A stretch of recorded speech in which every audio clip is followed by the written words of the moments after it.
Stefan and two boys that lived up the road a piece were coming home about dusk down to the farmhouse one evening, and they saw this big ball of red light coming down out of the sky. Stefan said, "It looks like that thing is going to land on my dad's farm." So they went on down to the farm. As they got closer, it was two Bigfoot. It was Brian. I had an experience in 2007. Me and my wife decided we was going to ride four-wheelers throughout the night.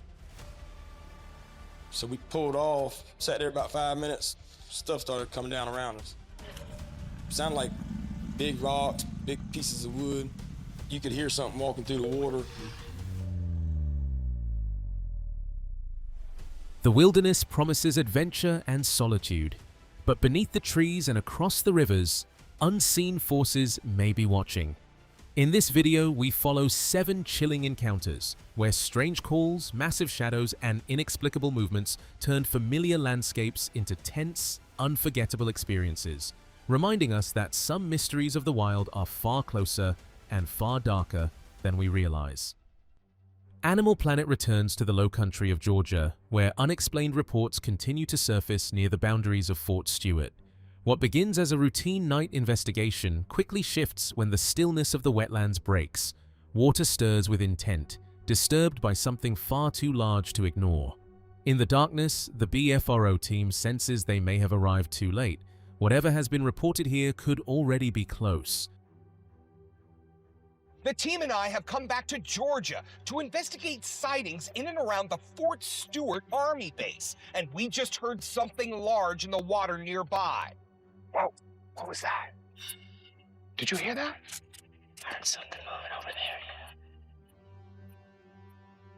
yeah. What the heck is that?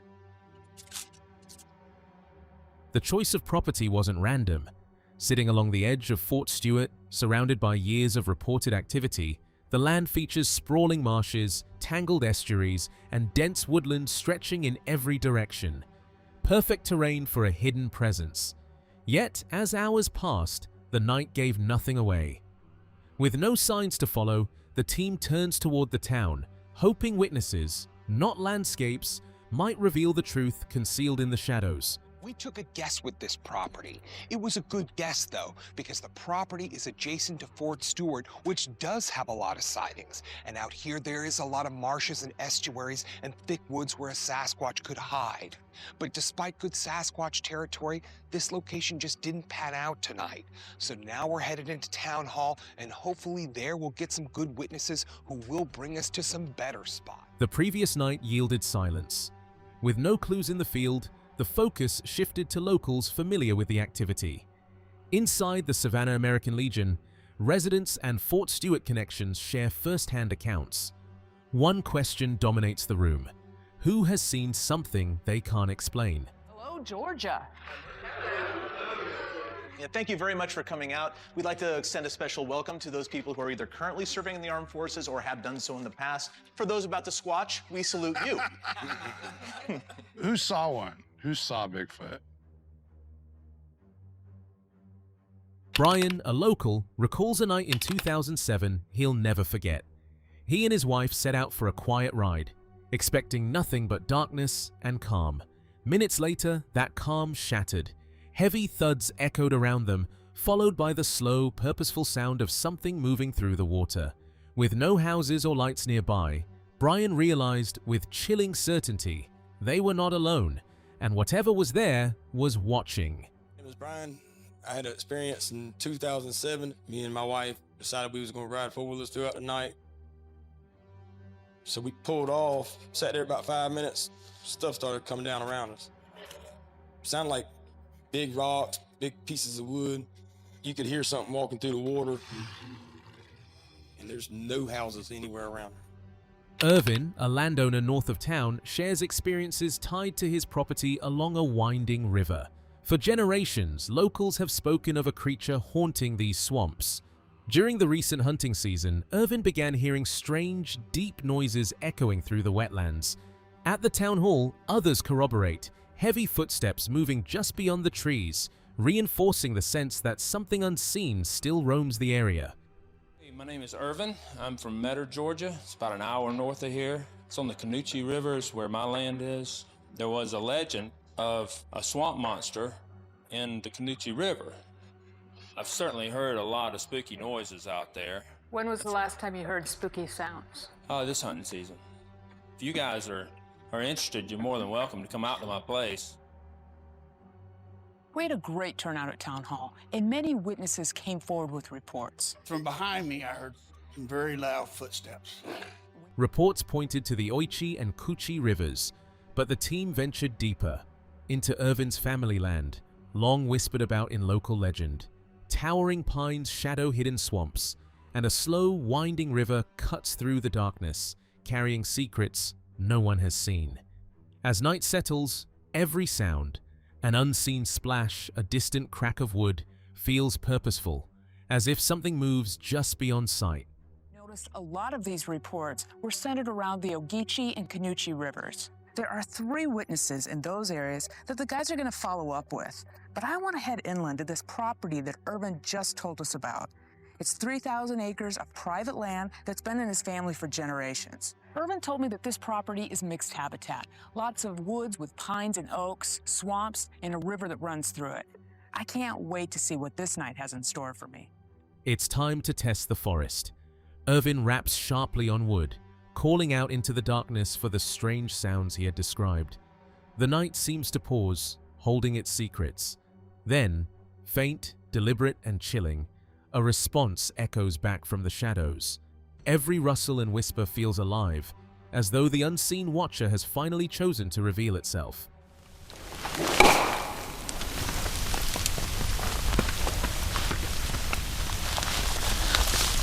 you hear that? Yeah, I think so.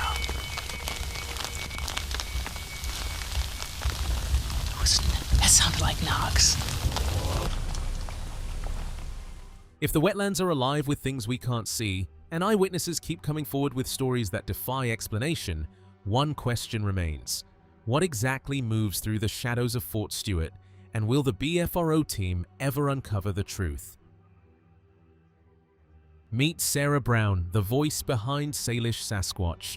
She ventures deep into Washington's forests, tracking Bigfoot sightings and encounters that blur myth and reality. This weekend, she's in Randall, Washington, at a Bigfoot-themed event. But even among the crowds, the forest holds hidden secrets, closer than anyone expects. Welcome to Salish Sasquatch, where we share evidence as well as encounters. I am very excited to be in Randall, Washington right now. This weekend is kicking off a Bigfoot-themed event, and there's going to be a lot of vendors here and speakers. And we are going to show you what it looks like here in Washington State when it comes to the Bigfoot scene and how ingrained it is in the culture here. The festival comes alive. Vendors unpacking, speakers readying their stages, the crowd buzzing with curiosity. Pan Gwinnett, president of East Lewis County, recalls quiet summers with her late husband, lounging on their terrace and watching the forest stretch endlessly. But that calm is shattered by a strange, haunting sound, a reminder that the wilderness still holds secrets no one can explain.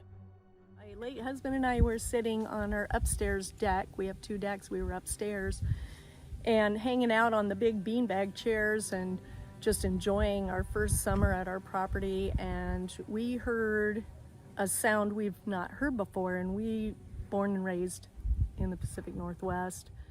Then it comes, a call that doesn't belong. Moments later, a second answers from across the ridge. One male, one female, each unmistakable. The forest feels alive, whispering secrets no one can explain.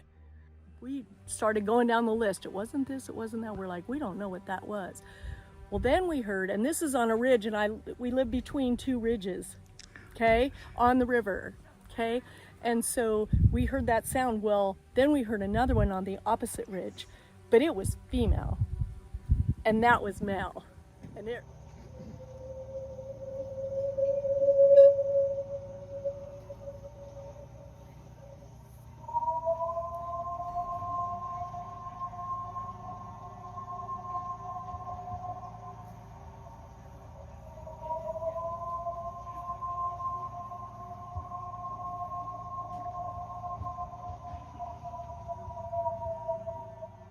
Late one night, a state patrol officer drives through thick fog near the pass, barely seeing 200 feet ahead.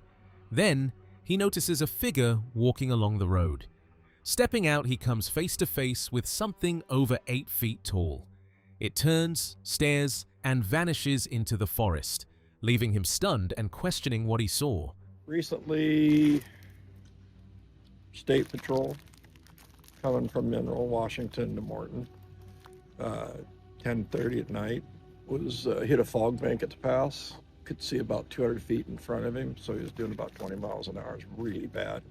Somebody was walking just next to the white line, so he pulled the car over and got out and walked up.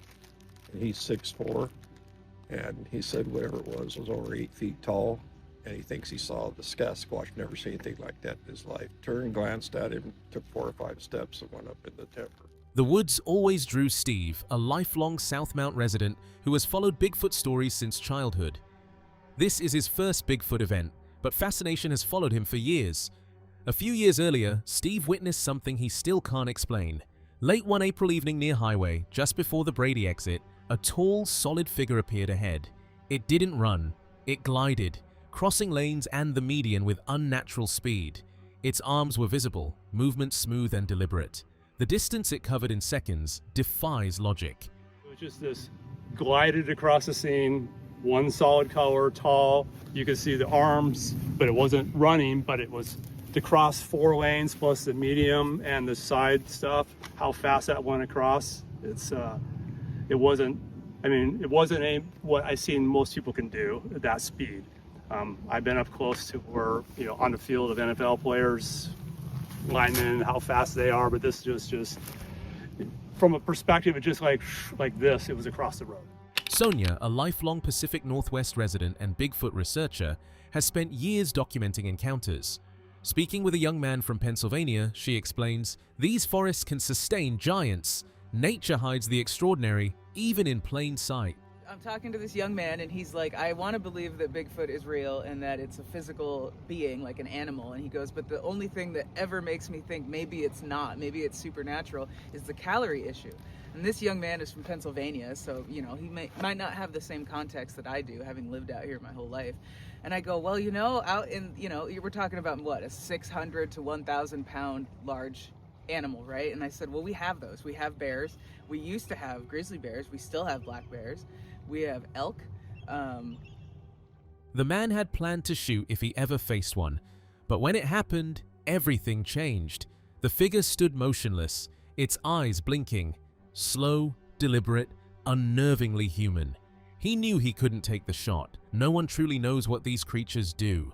Sonia recalls the northern spotted owl's impact on Oregon. Now she wonders if even camping in the forest might be unsafe. Gestation, we're not going to know anything about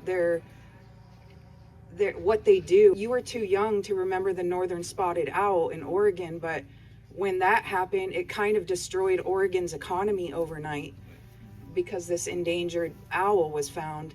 And I feel like with Sasquatch, I feel like we might not even be able to camp anymore.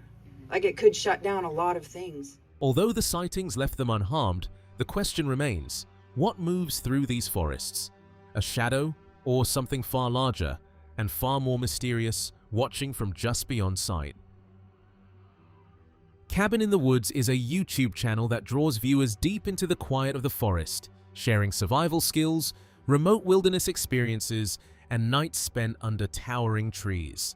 But on one fateful night, the calm the crew had come to expect would be broken by something moving just beyond the firelight, turning a familiar campsite into a tense, unforgettable encounter.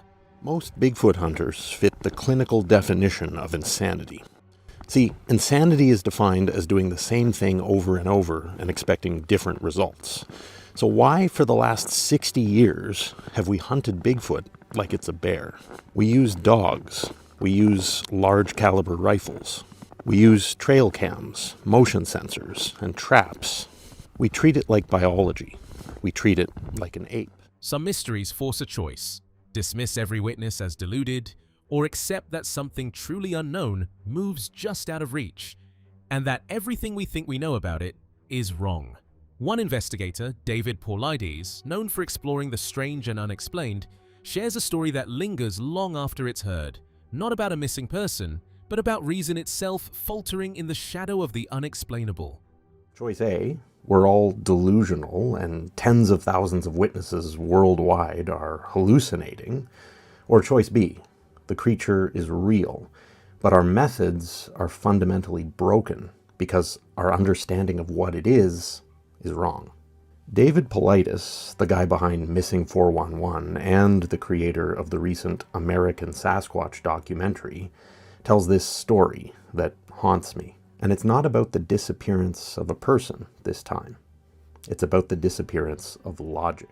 One morning, a man who loved the quiet of fishing set out to his favorite spot, lost in the rhythm of casting lines and waiting for a bite. He wasn't thinking of much else. Until, as he made his way back along the trail, something caught his eye. Just 15 feet ahead, at a bend, lay a single unmistakable track in the dirt. No sound, no scent, nothing disturbed the air. It hadn't been there when he arrived. He stepped beside it, and the ground held firm beneath his foot, as if whatever had passed through had vanished into nothing. I'm a fisherman. I like to fish. And when I'm fishing, I'm fishing. I'm not thinking of much else. Coming out of a spot one time, and probably 15 feet from where I was fishing, just up the trail, pick up another trail. Right at that bend, there's a track right there in the middle of the trail. Right where I would be looking, unmistakable, one track. No sound, no smell, no nothing. It was not there when I came in. Robert had always loved wandering the wilderness, but nothing had prepared him for what he found in the forests of Radium, British Columbia. There, etched into the forest floor, was a single, enormous footprint, so deep and distinct that it seemed impossible. No tracks led to it, none trailed away.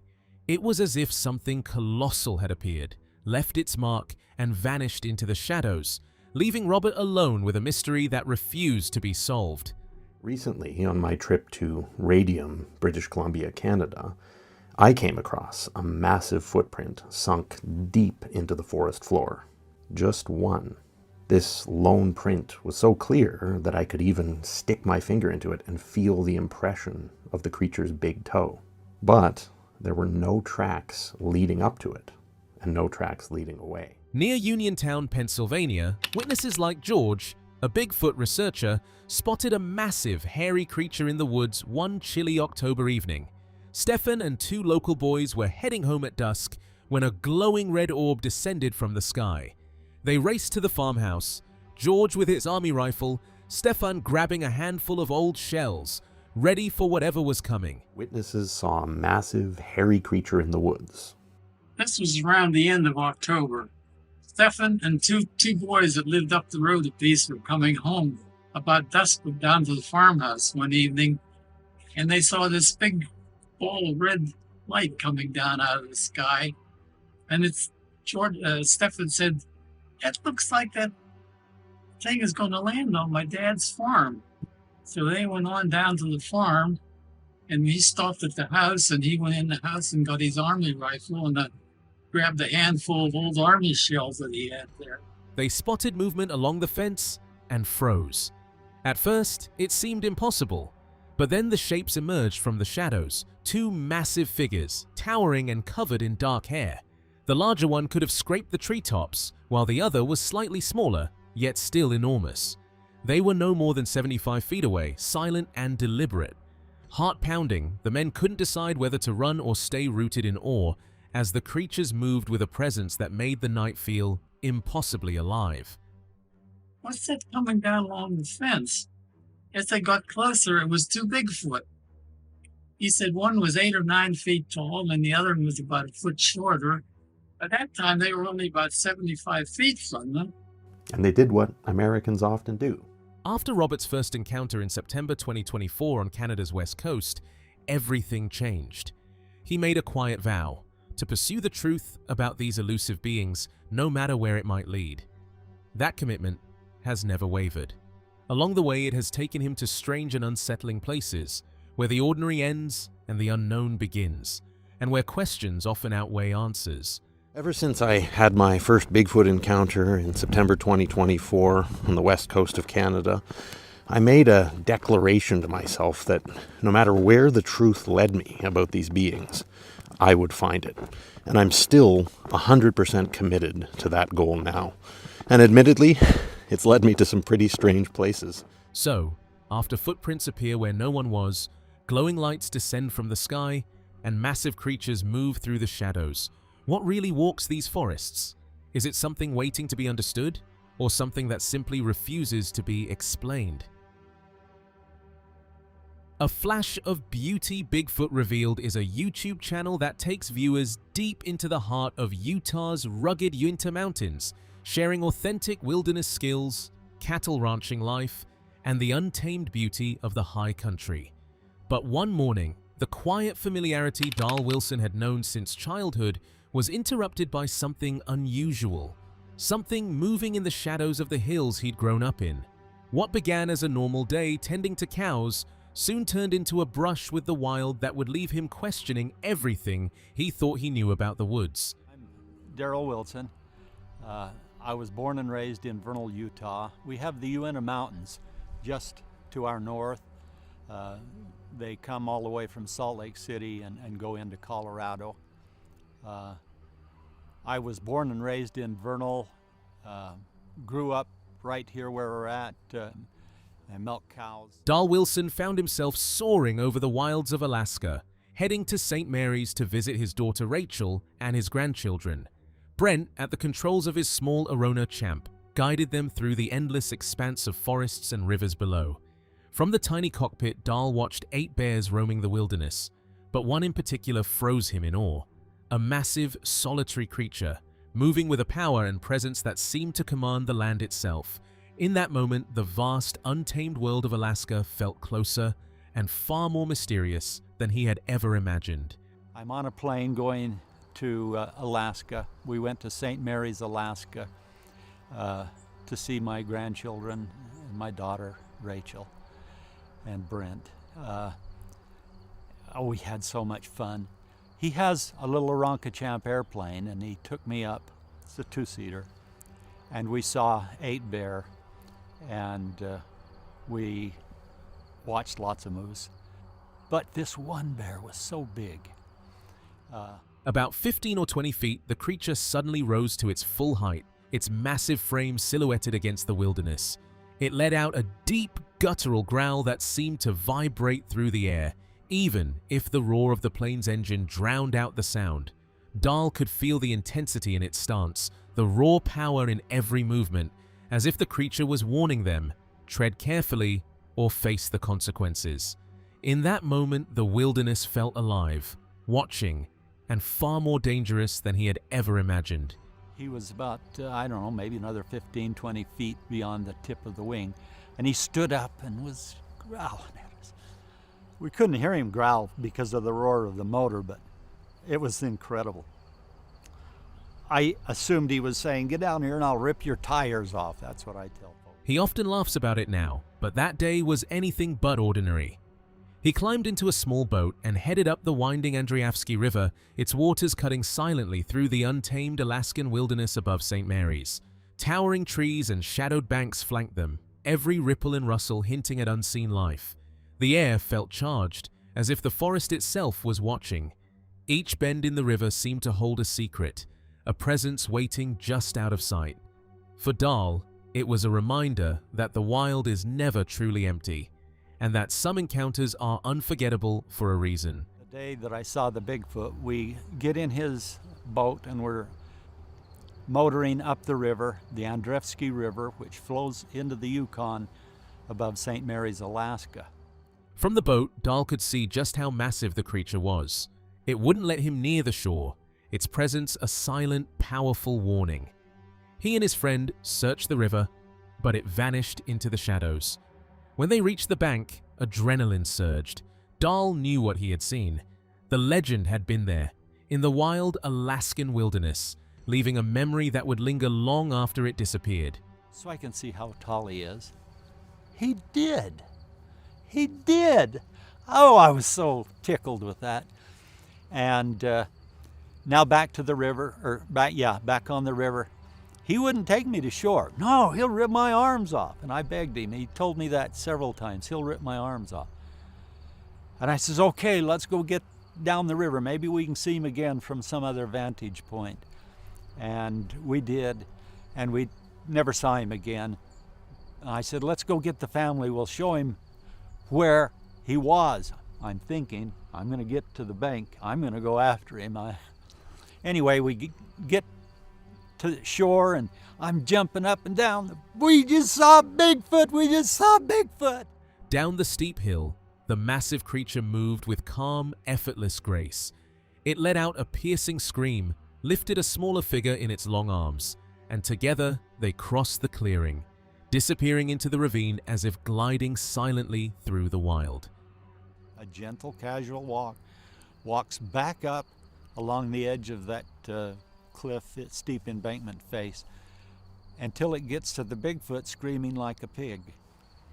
Wraps those big, long, almost to the knees, arm around the baby Bigfoot, lifts it up, and the two of them walk across the street in front of this, my friend, steps across the cattle guard, and goes down a steep ravine.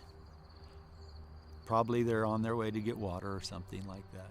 Was it just a wild animal, or something far stranger watching from the shadows? Dahl returned, but the memory of what he saw and heard would haunt him long after the forest went silent.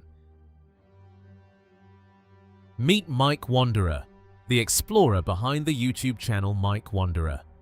His adventures are a window into the wild, following solo backpacking trips and remote mountain explorations, often guided by his curiosity and love for the unknown.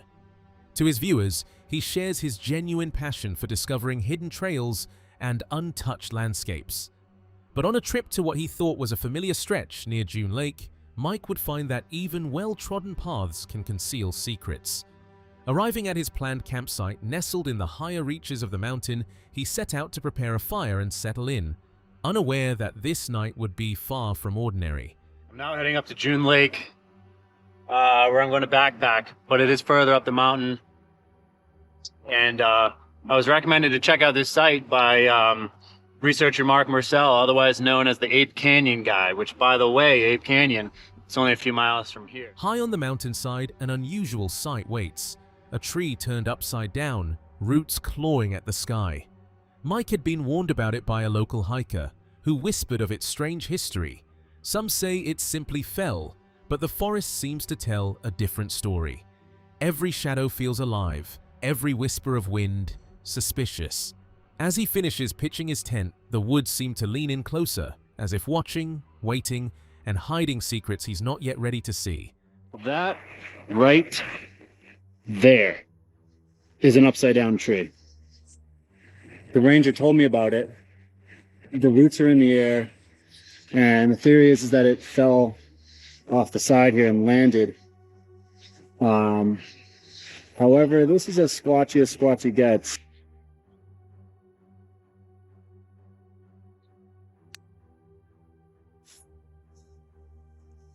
All right, got the tent here all set up. Mike crouches low, scanning the forest floor.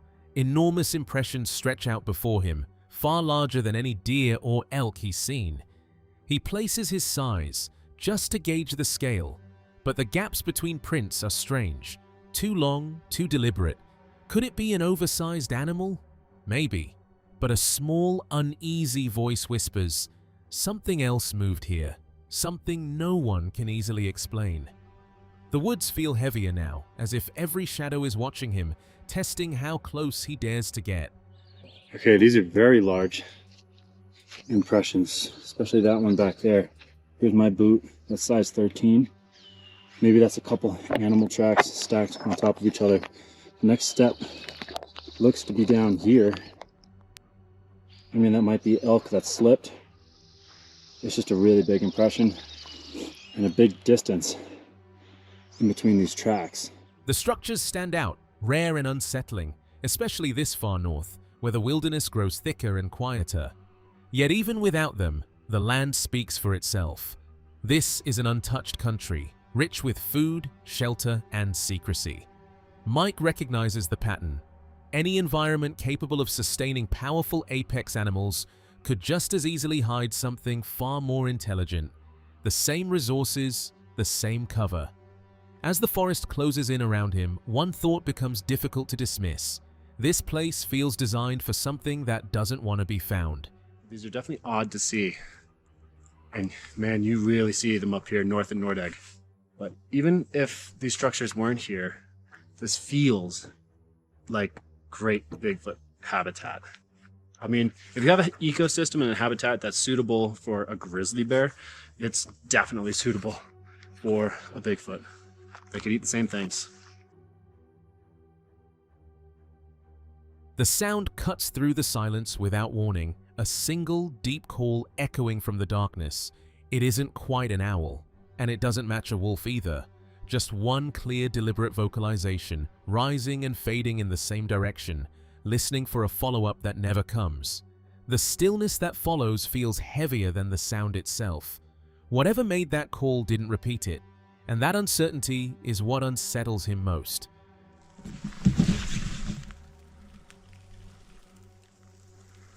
I just heard what sounded like a single solitary whoop.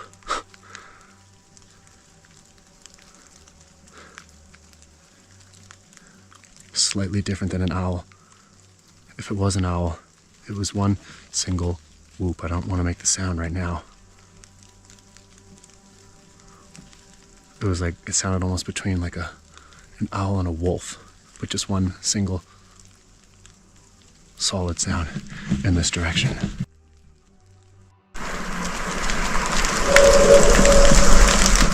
Was that lone call nothing more than an animal passing through, or a warning from something that knew Mike was there? Small Town Monsters has built its reputation on stories that endure, and Will Wagner brings one of them forward. A seasoned outdoorsman, Will has spent years deep in remote wilderness, standing within reach of grizzlies and watching massive eagles cut across the sky. He knows what real animals feel like up close. That's why the experience that still follows him doesn't fit. Whatever he encountered in the wild behaved unlike anything nature had ever shown him before. The Bigfoot subject is one that I can't get out of my head.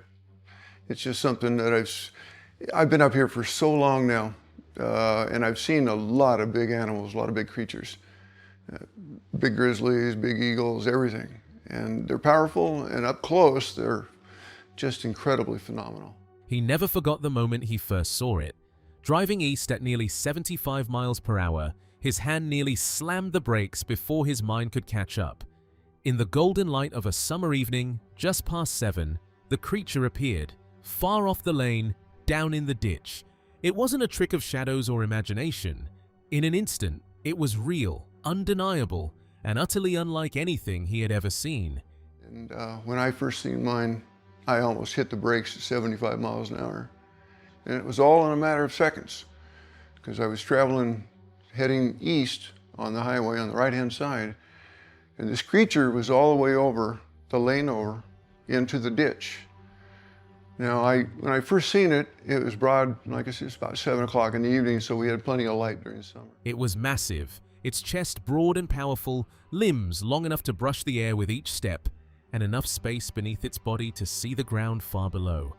Passing at 75 miles per hour, there was barely time to register it, yet instinct drove a glance into the rearview mirror. And there it was again, standing in the middle of the highway, impossible and utterly real.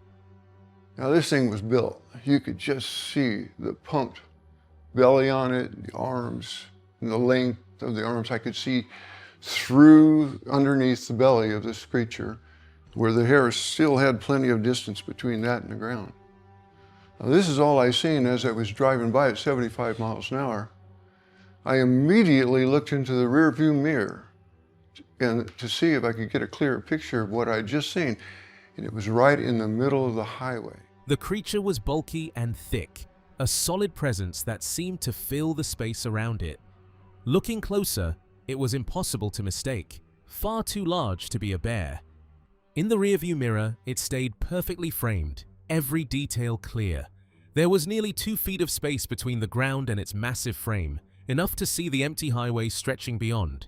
It stood there, watching the road with an unsettling stillness, as if the world itself had paused for it. It was just bulky and thick and looking down. I said, well, I never thought for a second it was a bear. It's too big. And then I looked back in the mirror and I was watching it. For that very second, it was perfectly profiled. There must have been at least 24 inches between the dread of the hairs and the space of the road, because I could see clearly down the road. And it was looking down the highway from whence we came. There was no traffic on the road either way, forward or backwards. Cliff, a veteran Bigfoot researcher known for his expertise in footprint evidence, believes Sasquatches roam Alaska's forests, moving silently and leaving unmistakable tracks. In his mind, they are real, powerful, elusive creatures that may one day be glimpsed up close.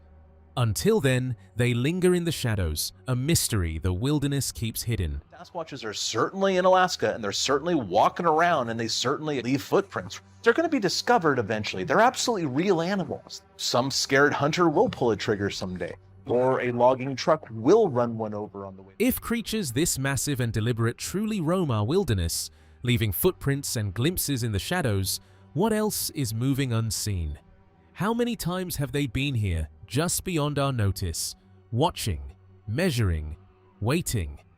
Will we ever encounter them again, or are some mysteries meant to remain untouchable? Meet Cliff and the DMAX UK team, investigators venturing deep into some of the most mysterious and dangerous wilderness on Earth. On this journey, they travel to a remote campground southwest of the Valle Caldera to meet Joe and Vanessa, witnesses who came face to face with something that defies explanation. What began as a peaceful night under the stars quickly turned into a terrifying encounter, linking their story to other chilling reports from the same haunted region. Cliff and I are on our way to meet with Joe and Vanessa. These are two of the witnesses who claim to have had a terrifying experience with what they think is a Sasquatch at a campground southwest of the Valle Caldera. And if we do actually verify that that was a Sasquatch they encountered that night, that's also super important, because that's another report from that same cluster, that same area. At the end of summer, Joe and Vanessa hoped for a calm camping trip. Suddenly, Joe was shaken awake by a sound near the front of their vehicle, something moving deliberately around the car, heading toward their supplies. Vanessa, trying to rest, spotted a massive, dark figure gliding silently between the trees. Its height and broad frame made it impossible to ignore. Terrified, Vanessa begged to leave. Joe immediately drove toward Highway 4, spending the rest of the night too shaken to return. So is this the actual location where your encounter happened? Yes, it was the end of summer, and me and Vanessa wanted to come camping one more time. Around 1:30 in the morning, something wakes me up. I hear something touch the front of the vehicle. It makes its way around the vehicle where we have all of our food. I saw a tall, dark, broad figure, and it just walked right up against the truck. She starts crying. She says, "I want to get out of here now." So I jump in the front seat and we pull out and head towards Highway 4. That night we slept on Highway 4. How does it feel to be back? I'm very nervous. I don't like coming here. It traumatized me. It was horrific. Vanessa, experienced in forest sounds, knew this was different. The footsteps were upright, deliberate, and human-like in rhythm, yet completely otherworldly. Investigators have documented similar campsite encounters with figures rifling through supplies. For Vanessa, there was no doubt. This was unlike any animal she had ever encountered. You could hear whatever it was walking around your vehicle. So have you been around deer, elk, bears, listening to an animal walk across the ground? I've been camping my whole life, so I've heard lots of animals, and when it walked by, it wasn't like a four-legged animal. It was standing upright, walking, briskly like this. I have heard numerous accounts by people that say Sasquatches come into campsites and go through their food. The team then investigated Christine Archuleta near the Valle Caldera. She recalled waking to a massive, shadowy figure pressed against her cabin window. Investigators note such silent, watchful behavior is common in remote areas, with witnesses often sensing curiosity from the dark. We're on our way out to meet Christine Archuleta. She was the one at the meeting who talked about the activity around their cabin up by the Valle Caldera. She was very scared about this and she got very emotional telling her story. It didn't have a neck at all. And it was leaning in my window. This is the window over here that I woke up to find it standing outside. Here, take us over. Let's take a look. Christine points to the exact spot. Late into the night, she sat up and saw it, an enormous figure standing just outside, filling the window. Her heart raced, breath caught, panic surged. In that moment, she knew she was not alone. This is where I seen it. It was between 12, 1 o'clock in the morning. I stood up and I glanced straight at the window. Something extremely large was in the window. I just freaked. The figure made no sound, yet its gaze was heavy, studying her. Leaning slightly, its head filled the frame. She briefly questioned whether it could be human, but its sheer size was impossible to ignore. Nothing she had ever seen could occupy the window like that, leaving a chilling, otherworldly impression. Using Christine's description, the team reconstructed the figure's posture with Renee. Measurements revealed it stood just under 7 feet 3 inches, looming over the cabin exactly as described. Across the region, Joe, Vanessa, and Kirk reported nearly identical heights. Investigators saw this as chilling confirmation. Christine hadn't seen a random shadow. She had come face to face with one of the area's enormous, elusive giants. Down, I sat up. I would have been about here. And its head got up to where about here? About right there. We know that the Sasquatch was leaning forward, and we also know how high the head was on the window. So we had Renee get a stick and hold it next to her, and then bend the stick over and put the top of that stick where the Sasquatch's head would have been. All right, guys. Do you think that what you saw that day was standing about where Renee was? Actually, where she has it right now, that is even. That's to it? that. We'll come outside and take that measurement. It's a pretty big peeping Tom. Let's see how big this thing is. That is just underneath 7 foot 3 inches tall. That's really interesting because how big was the figure that Kirk filmed? Between 7 and 7.5 feet tall. That's right. How big was the figure that Joe and Vanessa saw? Between 7 and 7.5 feet tall. So it's not just you. You just happen to be in the right place for it. Yeah, I'm totally comfortable saying you saw one of the local family groups of Bigfoots. I wasn't sitting there in the window with you. This is the opportunity that I want. This is why I walk out in the woods with these guys. Some suggest Christine may have encountered the same entity reported by Kirk, Joe, and Vanessa, linking these sightings into a chilling pattern across the Valle Caldera. Could Christine, Joe, and Vanessa have all encountered the same mysterious figure? And if so, what exactly lurks in the forests of the Valle Caldera? On Flash of Beauty, Bigfoot revealed, the wilderness hides secrets no one dares to explain. Nearly 2 years ago, in June 2023, Jimmy Tongote was off-roading with friends around Mount Baker. After a day exploring dirt roads and hidden trails, they set up camp on a snowy gravel lot, never imagining the forest had a presence ready to make itself known. Right around 2 years ago, it was June of 2023, I was off-roading with a bunch of friends up around Mount Baker, and we'd planned on camping for the night, so we spent the whole day running dirt roads, exploring, mapped a couple trails, and then when it's too snowy up on the mountain, it's a big parking lot made of gravel that you can park in. So we decided to camp there for the night because it was kind of a nice. Jimmy had settled in for the night, exhausted. Suddenly, something jolted him awake. Lying in the pitch-black interior of his vehicle, he listened intently. At first, it was faint, a sound like tires turning on gravel, but it wasn't a car. The sound moved, circling his vehicle, deliberate and slow. Heart pounding, Jimmy sat upright, senses on high alert, trying to understand the presence silently moving just beyond his headlights. I go to sleep, and something woke me up around 12:30. I looked at my watch, and I'm laying there like really intently listening, trying to figure out what is this sound. And the best way that I can describe it to you is if you've ever been parked on gravel in a vehicle and you turn the wheels and that sound that it makes, that is exactly what I heard, was this sound. And I can hear it walking around my vehicle. And as it's going around the vehicle, I'm now sitting up in pitch darkness and just like really intently listening, trying to figure out, what's going on. Is this somebody, Whatever was outside sounded far too big to ignore. As it moved, his nerves tightened. He was unarmed, surrounded by darkness so complete he could see nothing beyond the glass.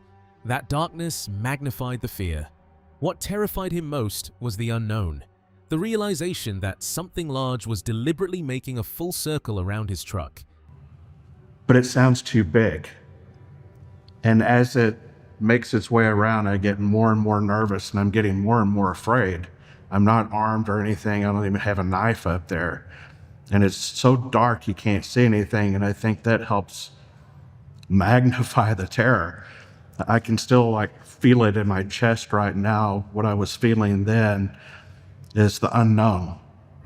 And, what is this large, what sounds like a large thing doing? So it makes a full circuit around my rig.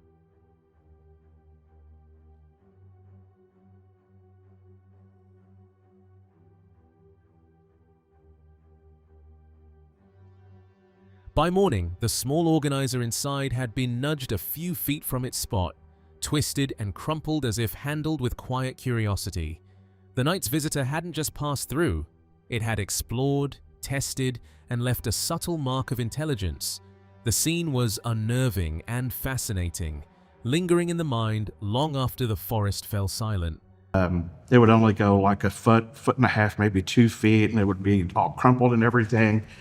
But I think not only was there a Sasquatch walking around my rig and messing with my tent, but I think it also decided to have a little fun with the human and kind of pull a little prank and take that organizer and lay it out. But man, that completely blew my mind. Something stood where no one should have been, towering over 8 feet. Its deep cinnamon form faced northeast, fixated on an unseen point across the river. Nearby homes, a road, and a thick tree line were in view, but its attention remained elsewhere. Its size and stillness made it impossible to look away, a silent presence radiating both mystery and awe. See something standing there that shouldn't be there. And it's about an 8.5 foot tall, cinnamon colored Sasquatch that is faced away from me, kind of looking northeast. So you have the bend in the river, there's some houses over here, then you have a tree line over here and a road, so I'm not sure what it was looking at across the river, but I could see it standing there. Then his eyes traced its massive frame, and his breath caught. Its shoulders stretched nearly 5 feet across, giving it a presence that seemed unreal. The scale, standing in full daylight just yards from a busy interstate, was staggering. For a moment, his mind struggled to accept what he was seeing. Why would something like that stand there in plain sight?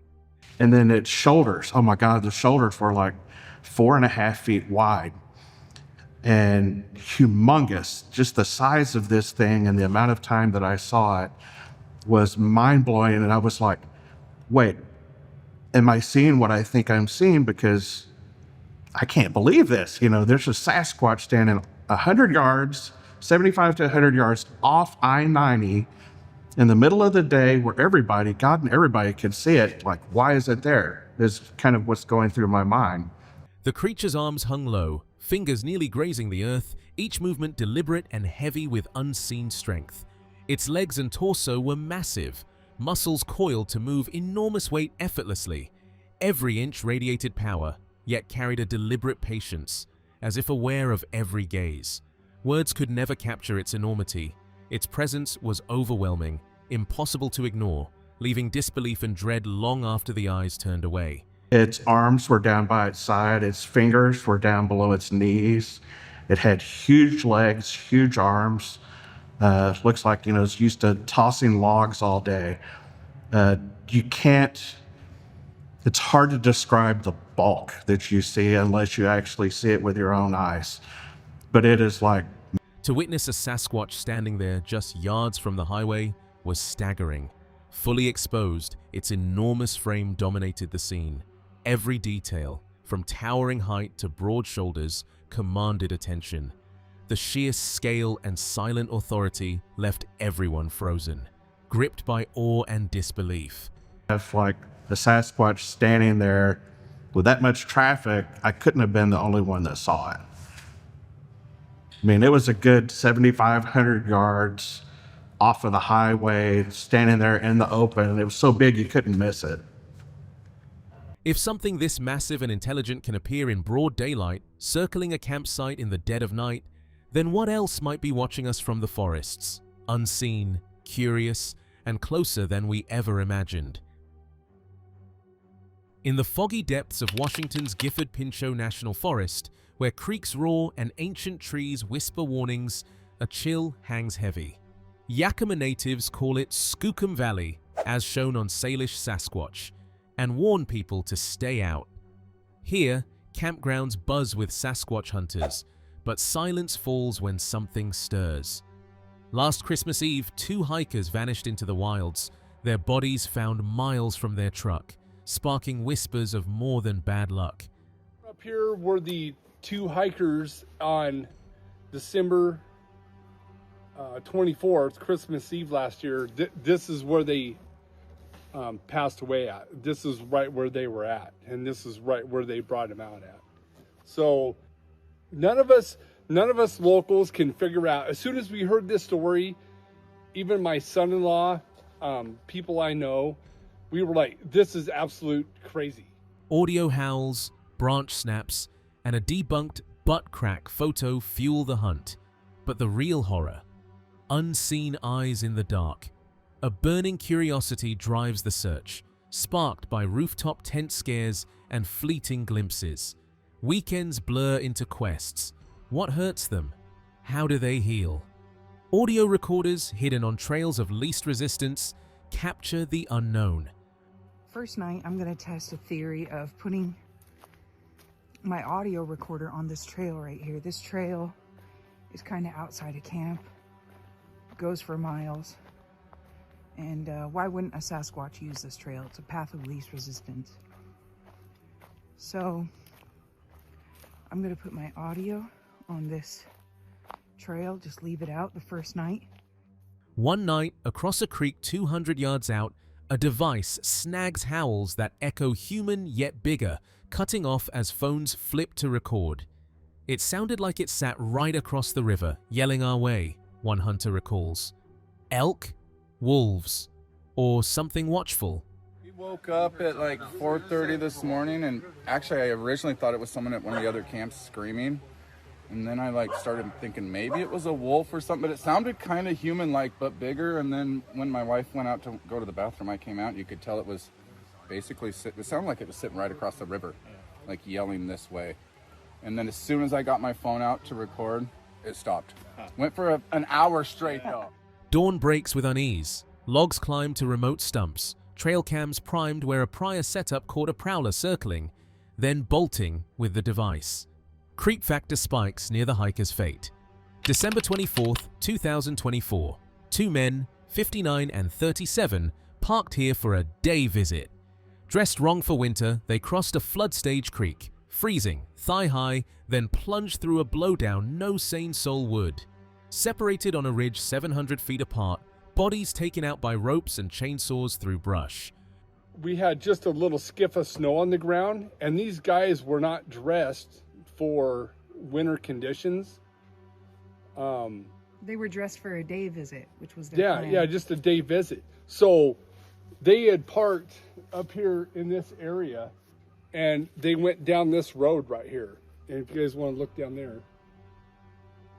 You want to go that way? They were found about 2 miles from this location. Coast Guard from 120 miles away airlifted them via FLYR, silencing locals. No names released, no why they came answers. FedEx workers from Portland, Bigfoot seekers. The Valley's secrecy screams cover up. Because there's not too many people other than locals that know about this and what's around here and what's going on in this valley. I heard that they worked for FedEx out of Portland, but one guy was 59, one guy was 39 or 37, something like that. The whole thing is just kind of bizarre about really what happened in here. Whispers turned to speculation. Wrong calls lured them. Natives shun this spot for a reason. No birds, no crickets, just cracks, 3 in a row. Audio yields a rain-soaked howl, analyzed by a military cryptolinguist as high-probability Sasquatch, resonant, too loud for owls, thriving when humans hide indoors. Metallic clangs echo from afar, defying distant camps. They weren't dressed for it. I haven't heard any animals at all here. No, there's no sound at all in here because this valley. Factor here for sure. I was told there's a certain creep factor here for sure. Something's not off. Yeah. Because I haven't heard a bird, haven't heard any crickets, I haven't heard. But we did hear cracks when we came in, didn't we? Yeah, we heard 3 different cracks. That doesn't surprise me. Off to your left. No squirrels. The hunt presses on. A butt crack photo, dark shape downhill amid branch breaks, draws a return. Zoomed by an accidental snap from a video switch, screamed Sasquatch.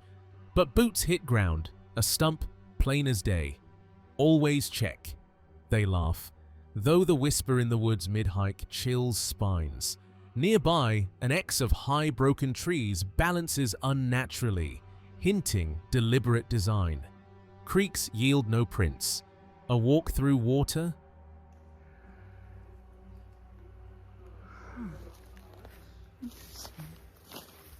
That one's balancing on this tree and this one's balancing on that tree. Huh. Very interesting. What if they just didn't follow the creeks but actually walked through them? Because nothing is leaving any prints in this. Uneventful nights end with pack up, but the forest stirs. The forest is still alive at 2 to 3 a.m. with snaps of thick brush, whoops silencing night. Owls flee for hours, returning tired. Too big for owls, the Guardian mutters after 6 months. Definitely in the night around 2 and 3 in the morning, there's a lot of breakage. Like heavy trees. Like thick brush. It doesn't sound like something that's breaking easy, and I see it in the next day. A couple hours later, if we're lucky, I'll hear the owls come back out. Very, very concerning sounds after 6 months here. Are you sure they're owls? Hell no, I'm not sure they're owls. Too big to be an owl. As valleys fall quiet and howls pierce rain, one question haunts the locals. What claimed those hikers, and is it calling you next? Here it is.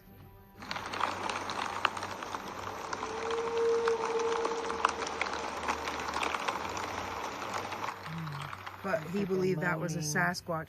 What I find is interesting is that it's during rain. So was my vocal that I caught in March. It was during rain. Like they feel comfortable or something. From the heart of untamed wilderness to your screen, Animal Planet takes you on a journey where legends roam free, and the unknown waits just beyond the trees. Adventure begins where the map ends. In the remote Blue Mountains, generations of farmers, hunters, and others have come forward with chilling encounters. Years ago, witnesses began casting mysterious tracks here, including the legendary footprint line that convinced Dr. Jeff Meldrum to take the mystery seriously. Since then, the Blue Mountains have become one of the most important front lines in the search for Bigfoot. I'm super excited to be going up to the Blue Mountains. Farmers, hunters, ranchers have all had encounters and sightings. And what sets this area apart from the other places is that these people started casting tracks like 50 years ago. And it's where Dr. Jeff Meldrum cast that iconic line of tracks, which flipped him to being in our camp. It is a rare privilege to walk the same ground where a legend was born. This is the exact location where Dr. Jeff Meldrum first studied the mysterious track casts that changed the course of his career. A renowned professor of primate anatomy and foot morphology, he has spent more than 2 decades analyzing Bigfoot footprints. Today, he returns to the place that first pulled him into the mystery that still grips the world. Professor Meldrum specializes in the anatomy and foot morphology of primates. He's also been collecting and analyzing Bigfoot tracks for the last 20 years. He's the unquestioned expert on Bigfoot tracks, and we're excited to meet with him here at the place that brought him into the Bigfoot world. It was a powerful moment to return to the very ground where history was made, the site where the tracks were first pulled in 1996, long studied and quietly revered. For Dr. Meldrum, stepping back into this location was deeply nostalgic. His journey began when he and his brother visited researcher Paul Freeman. After reviewing several casts, he had just discovered fresh tracks that very morning, a long, unbroken line of 35 to 45 clear, freshly made footprints stretching through the terrain. Good to see y'all. This is the location where you pulled those prints back in '96 then? That's right. I've wanted to see this location for as long as I've been reading about it. I know, it's kind of nostalgic for me to be back here. And how did you become involved with these tracks? My brother and I, we dropped in on Paul Freeman, and after examining a number of his casts, he remarked, well, you know a lot about footprints. Would you like to see some fresh tracks? And my mouth kind of dropped. I thought, well, what do you mean? He said, well, I just found some this morning. I was flabbergasted here with this long line, not a few tracks, but 35, 45 footprints in succession. Very clear. What held his attention were the subtle irregularities, partial impressions, slight skids, and the faint sweep of toes across the ground. Each mark revealed the mechanics of a powerful body in motion. Keeping pace with its normal stride was nearly impossible, and when it accelerated, the distance between steps far exceeded ordinary human capability. The imperfections that were so interesting to me. It was the half tracks, it was the slips, it was the toe drags, it was all these other features of the dynamics of the footprints that made them really so astounding. I could just barely match its walking length. What was the step length when it ran? About 42 to 52 inches. The footprints revealed a natural fluidity no fabricated device could mimic. Every impression captured weight and motion, heels scraping, toes brushing, the earth yielding organically beneath each step. With no sign of human interference, the evidence pointed unmistakably to a real, living creature moving through the terrain. Bear the mark of a rigid prosthetic that was forcefully stamped into the soil, but they look very dynamic in the way in which the foot interacted with the soil, had slide-ins of the heel and drag-outs of the toes. For this to have been faked could not have been accomplished with a single set of artificial feet. It would have required several different sets that were interchanged at just the right places, and that just gets way beyond the realm of credulity. But then you would have seen the tracks of the people helping to interchange them along Exactly. the side. Much more likely it's just a natural, organic animal. A small but consistent number of witnesses, around 10 to 15%, report an unusual, pungent odor during encounters, often compared to something rotting or sour. When investigators detected the same scent lingering in the forest, they moved cautiously, each step heightening awareness. The trail suggested something unseen nearby, a presence marked as much by the atmosphere it disturbed as by any tracks it left behind. I'll let you lead the way. All right, very good. Yucky. And that. What? There's a shiny green. That's an eye shine. If these mysterious tracks and strange signs are truly the work of a living creature, what else might be lurking unseen in the depths of the Blue Mountains, and how long will it remain hidden from human eyes?